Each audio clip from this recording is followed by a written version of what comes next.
Значи, интернетот. Го земаме здраво за готово, нели? Секој ден е тука. Ама, сте се запрашале ли некогаш од каде всушност доаѓа? Приказната, верувале или не почнува со некој генијалец во гаража во Силициумската долина. Не. Почнува во сенките на студената војна. Ајде да го видиме тоа патување, од воени бункери па се до нашите домови. И токму тоа е прашањето што ќе го одговориме денес.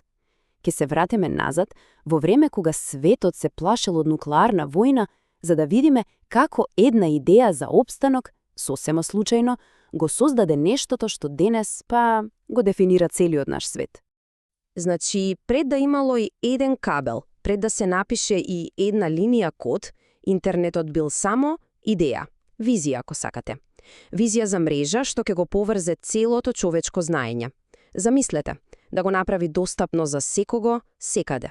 И се, ама баш се, започнува со овој човек, Ваневар Буш, човекот кој уште во 1945 година, замислете, далеку пред компјутерите што ги знаеме денес, имал една апсолутно револуционерна идеја. Идејата е нарекол Memex. Пробајте да си замислите. Машина на вашето биро што ги содржи сите ваши книги, сите белешки и ви дозволува не само да пребарувате, туку и да создавате, патеки помеѓу поврзани идеи. Звучи познато, нели? Тоа е затоа што Буш, уште тогаш, во 1945-та, во суштина го замислил концептот на хиперлинковите, самиот темел на денешниот World Wide Web. Со децении, оваа идеја на Буш си останала само теорија, концепт на хартија. Но тогаш, тензиите од студената војна создале еден многу специфичен проблем. Проблем што барал итно, практично решение и сосема ненамерно ја турнал оваа визија кон реалноста. И еве го прашањето од $1.000.000, или можеби милиарди, што ги мачело воените стратези во екот на студената војна. Што правиме ако дојде до нуклеарен напад? Како да одржиме комуникација? Секој централизиран систем е лесна мета. Бум и готово. Решението морало да биде нешто сосема ново. Мрежа без центар, децентрализирана мрежа. И така, од таа потреба се родил ARPANET, финансиран од Пентагон, нормално, со една примарна цел – да се создаде мрежа што не може да се уништи. Но како што почнале да ги поврзуваат универзитетите, ненамерно создале и нешто друго – првата онлайн заедница на истражувачи. Луѓе кои можеле да соработуваат на начин кој до тогаш бил незамислив. И еве како изгледало тоа на самиот почеток. Смешно, нели? Само 4 точки на мапата. Но под оваа скромна фасада се криела револуционерна технологија, пакетно префрлување. Замислете ја секоја порака како се сече на ситни делчиња, на пакетчиња. Секој пакетче си има своја адреса и сите тие патуваат независно низ мрежата и на крајот, кај примачот, повторно се составуваат. Дури ако некои патишта се уништени, пакетчињата едноставно си наоѓаат друг пат. Генијално, зарем не? И од тие 4 точки, мрежата почнала да се шири, буквално како вирус. Секој нов универзитет, секој нов истражувачки центар што се приклучувал, не само што ја правел мрежата физички поголема, току експоненцијално повредна за сите други што веќе биле таму. Па растот бил толку брз, што наскоро почнале да се појавуваат и други мрежи, како на пример NSFNet, на Националната научна фондација. Замислете ги како два различни одвоени автопати. Клучниот момент, моментот кога сушност се родил модеренот интернет, е кога овие два система се поврзале. Одеднаш имавме еден ргбет што можел да го поврзе целиот академски свет. Добро, ама со целиот тој раст се појавил и нов голем предизвик. Имавме куп мрежи, ама секоја си зборувала на свој дијалект. Тоа е како да имате телефонски линии низ целиот свет, ама никој не зборува исти јазик. Значи, бил потребен некој универзален преведувач. Идејата позади решението била во суштина едноставна. Не е важно каков хардвер или софтвер користиш во твојата мрежа. Тоа е твоја работа.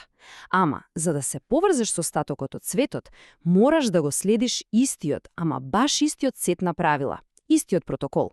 Универзалност, тоа бил клучот. И тој универзален јазик станал познат како TCP/IP.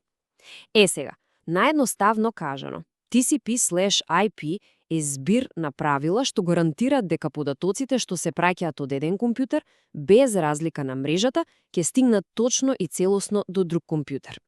Тоа е основната граматика на интернетот, ако сакате. Другиот клучен дел од оваа сложувалка е ДНС. Еве вака, компјутерите меѓу себе се разбираат со долги низи од броеви. Се викаат IP адреси.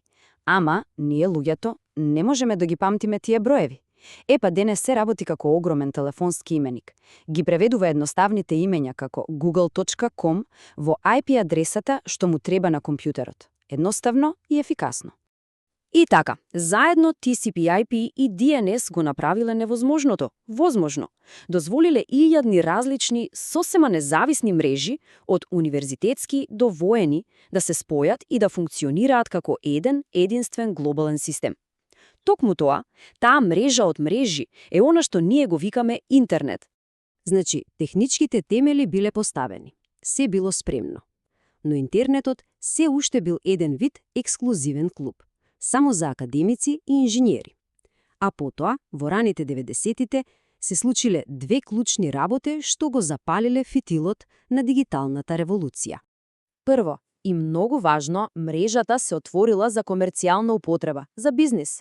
Но вистинската магија, вистинскиот game changer, дошол од Тим Бернерс-Ли. Внимавајте, тој не го измислил интернетот. Тој измислил начин како да се движиме низ него. Со создавањето на World Wide Web, хиперлинковите и првиот веб прелистувач, тој практично му дал лице на интернетот. Го направил нешто што секој, ама баш секој, можел да го користи. А резултатот? Па експлозија. До 1995 година бројот на корисници скокнал на неверојатни 40 милиони. Замислете го тоа, од една мала, затворена академска мрежа до глобален феномен за само неколку години. Светот никогаш не видел технологија што се шири со таква брзина. И таа експлозија, па никогаш не запрела. Денес сите ние живееме во светот што таа го создаде.